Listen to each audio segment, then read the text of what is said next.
Hello friends. In the last lectures we started a lesson on saying please. We learnt only two paragraphs in which we learnt an incident about a liftman who threw a passenger out of the lift. Let us start this paragraph. This does not mean that the damages are negligible. याचाच अर्थ म्हणजे असा नाही की damages ह्या negligible आहेत किंवा दुर्लक्ष करण्याजोग्या आहेत. It is probable that the liftman was much more acutely hurt by what he regarded as a slur upon his social standing. की हे इट इज प्रोबेबल दॅट की हे संभाव्य आहे the lift man was much more acutely hurt की हा lift man हा जास्त दुखावलेला आहे बाय कशाने what he regarded as a स्लर अपॉन ही सोशल स्टँडिंग की त्याचा जो सामाजिक स्तर आहे त्याला हानी पोचलेली आहे. He would have been if he had kick on the shins जरी त्याच्या नडगीवरती किक मारलेली असते फॉर विच त्याच्यासाठी he could have got a legal redress की त्याच्यावरती तो कायदेशीर कारवाई करू शकत होता. The pain of a kick on the shin soon passes away नडगीवरती मारलेली किक याच्या वेदना निघून जातात. But the pain of a wound to our self respect to our vanity may poison a whole day परंतु की आपल्या स्वाभिमानाला झालेली जखम किंवा आपल्या व्हॅनिटीला झालेली जखम याच्यामुळे संपूर्ण दिवस वाया जातो. I can imagine that liftman denied the relief of throwing the author of his wound out of the lift brooding over the insult by the hour कदाचित त्या पॅसेंजरने 1 तास विचार केलेला असेल visiting his wife in the evenings घरी गेल्यानंतर पत्नीला भेटल्यानंतर as the only way of restoring his equilibrium की अशा प्रकारे मानसिक संतुलन त्याचं पुन्हा एकदा पूर्वपदावरती आलेलं असेल. For there are few things more catching than bad temper and bad manners की समाजामध्ये बॅड टेम्पर्स आणि बॅड मॅनर्स हे सहजपणे सगळीकडे पसरत आहे. उदाहरणार्थ when sir Anthony Absolute bullied captain Absolute की अँथनी ॲब्सल्यूट यांनी जेव्हा त्यांच्या मुलाला दरडावलं किंवा धमकावलं. लॅटर वेंट ऑन त्यांचा मुलगाही बाहेर गेला and bullied his man Fag त्यांनी त्यांच्याजवळ असणाऱ्या माणसाला धमकावलं. Whereupon Fag went out त्यांचा जो जवळचा व्यक्ती फॅग आहे तोही बाहेर गेला and kick the page boy त्यांनी त्यांच्या नोकराला लात मारली. Probably the man who said top to the lift man was really only getting back on his employers की जो माणूस फक्त लिफ्टमध्ये येताना टॉप म्हटलेला आहे त्याच्याही बाबत असंच घडलेलं असेल. Who had not said good morning to him कदाचित त्यालाही गुड मॉर्निंग कोणी म्हटलेलं नसेल because he himself had been henpecked at breakfast by his wife आणि त्या माणसालाही त्याच्या पत्नीने ब्रेकफास्टच्या वेळी सतावलेलं असेल आणि त्याच्या पत्नीला to home the cook had been insolent त्यांचं कुकही त्या ठिकाणी उद्धट असेल. The housemaid had answered her back housemaid कदाचित answered her back. We infect the world with our ill humours की आपण पाहतो की हे संपूर्ण जग हे इल ह्युमर्सने इन्फेक्ट झालेले. Bad manners probably do more to poison the stream of general life than all the crimes in the calendars की जेवढ्या क्राईमची यादी आहे त्याच्यापेक्षा जो बॅड मॅनर्स आहे ते जगामध्ये जास्त आहे. For one wife who gets a black eye from an otherwise good nature husband there are 100 who live a life of martyrdom under the shadow of unhappy temper की बऱ्याचशा आपण पाहतो की वाईफ्स आहे त्यांना अशा प्रकारच्या सुसंस्कृत व्यक्तीकडूनही बॅड टेम्पर्सला फेस करावं लागतं आणि याच्यामध्ये ते मार्टरडम होतात.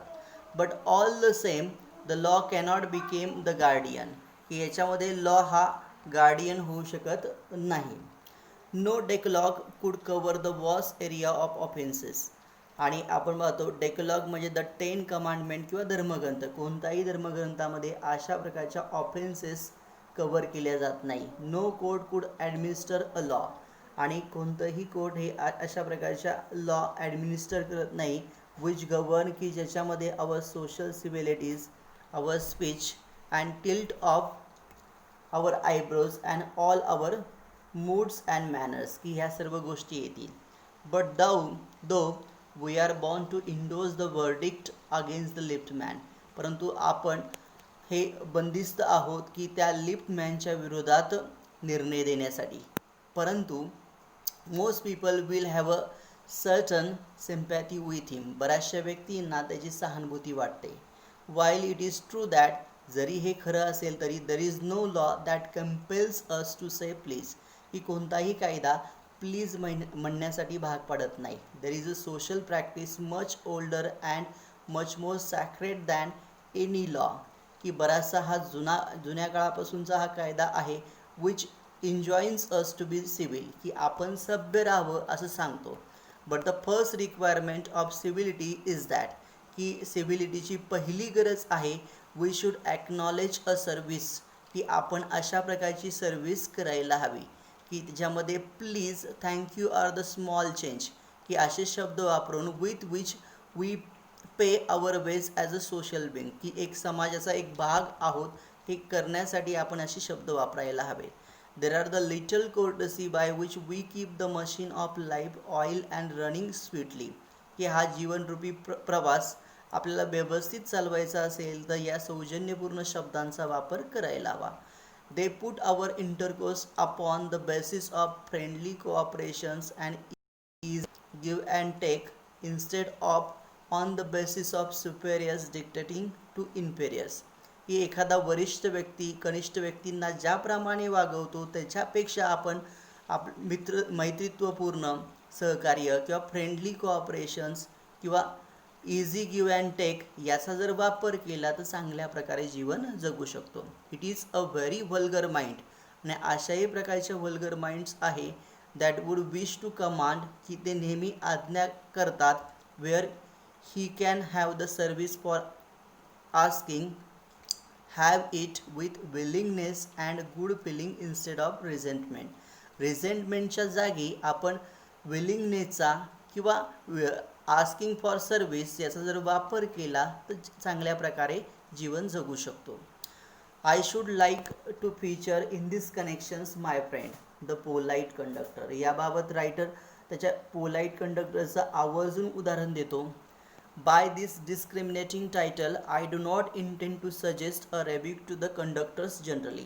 रायटरने या उदाहरणाद्वारे सर्व कंडक्टर्सला हे सांगू शकत त्यांच्याबाबत सांगत नाही, पण ऑन द कॉन्ट्ररी उलट पक्षी I am dispose to think that there are few classes of men, की असेही समाजामध्ये काही क्लासेस ऑफ मेन आहे हू कम थ्रू द ऑर्डिल, की त्यांनाही अशा प्रकारच्या ऑर्डिल सहन करावे लागतात किंवा सत्वपरीक्षांना पार करावं लागतं.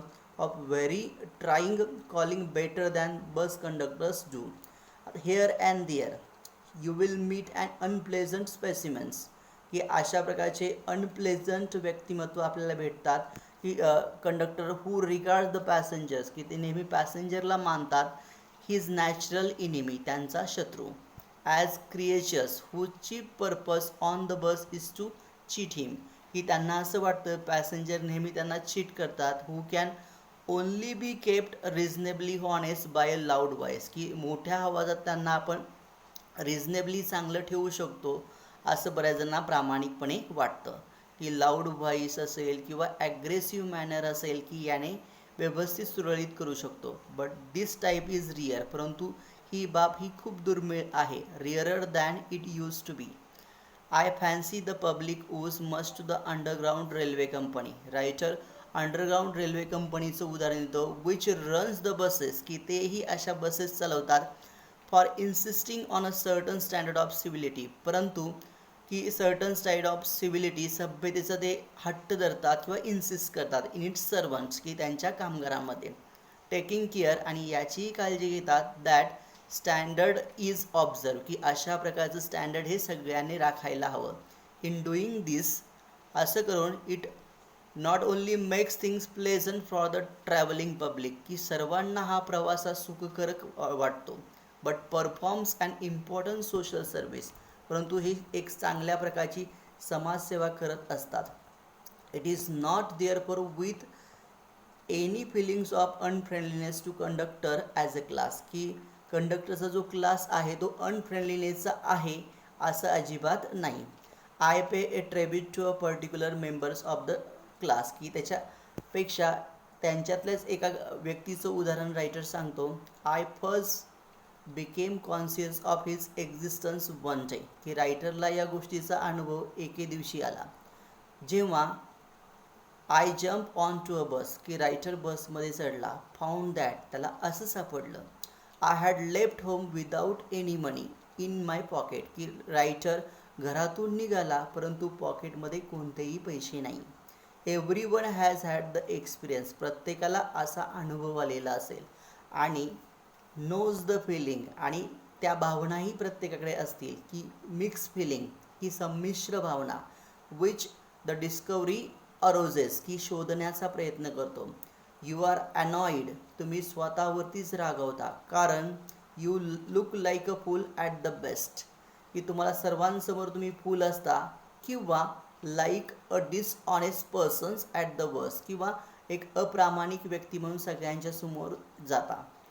You would not be at all surprise, की तुम्हाला याच्यामध्ये सरप्राईज वाटण्यासारखं काही नाही. If the conductor eyed you coldly as much as to say, परंतु तो कंडक्टर तुमच्याकडे पाहत होता.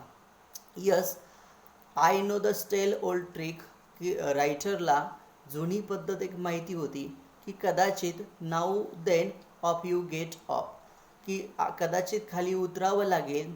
And even if the conductor is good fellow, जर कंडक्टर चांगला असेल तर तो फक्त उतरवेल. And let is down easily, आणि आपण सहजपणे उतरू. You are face with the necessity of going back, आणि आपल्याला पाठीमागे जावं लागेल, त्याच्यामुळे इनकन्व्हिनियन्स, गैरसोय होईल. Perhaps of missing your train, कदाचित तुमची ट्रेन मिस होईल. Having search my pockets in vain for stray coppers, की स्ट्रे कॉपर्स किंवा कॉईन व्हॅल्यू सापडतात का म्हणून रायटरने पॉकेट्समध्ये शोधण्याचा प्रयत्न केला. अँड हॅविंग फाउंड, आणि असं सापडलं. I was utterly penniless, writer हा पूर्णपणे पेनीलेस होता. I told the conductor with as honest a face as, रायटरने प्रामाणिकपणे कंडक्टरला सांगितलं, I could assume that I could not pay the fare, तर मी भाडे देऊ शकत नाही. Must go back for money, आणि गेल. Oh you need not get off, that's all right, conductor म्हटला जाण्याची गरज नाही, उतरण्याची गरज नाही. सेड हे, ऑल राईट, ठीक आहे. Said I, but I have not a copper on me, परंतु माझ्याकडे पैसे नाही. I shall book you through, मी तुमचे तिकीट देतो. He replied, where do you want to go, कुठे जायचं आहे. And he handled his bundle of tickets with the air of a man who was prepared to give me a ticket for anywhere from the bank to Hong Kong. बँकपासून हाँगकाँगपर्यंत कोणतंही ticket तो देऊ शकतो असा तो म्हटला. I said it was a very kind of me and told him where I wanted to go, आणि मी त्याला सांगितलं की कुठे जायचं आहे. As he gave me the ticket, आणि त्याने मला तिकीट दिलं मी म्हटल्याप्रमाणे. But where shall I send the fare, परंतु याचे तिकीट भाडे कुठे द्यायचे. Oh you will see me some day all right, तुम्हाला मी पुन्हा दिसेल अशाच प्रकारे. ही सेड चेअरफुली, असं तो उल्हासाने म्हटला. He turn to go and then luckily, आणि सुदैवाने, my fingers still wandering in the corner of my pockets, माझे हात अजूनही खिशामध्ये कॉपर्स शोधत होते. Lighted on a shilling, the account was squared, आणि मला एक नाणे सापडले, आणि द अकाउंट वॉज सेटल, आणि अशा प्रकारे ते अकाउंट स्क्वेअर्ड झालं. But that fact did not lessen the glow of pleasure which so good nature and action had given me, परंतु या प्रसंगामुळे रायटरला गुड नेचर असल्याप्रमाणे वाटलं. And did not lessen the glow of pleasure which so good nature and action had given me. I hope you will understand the second part of the lesson on saying please. Then we will see remaining lesson in the last part, part 3 of the lesson on saying please in the next video. Thank you very much.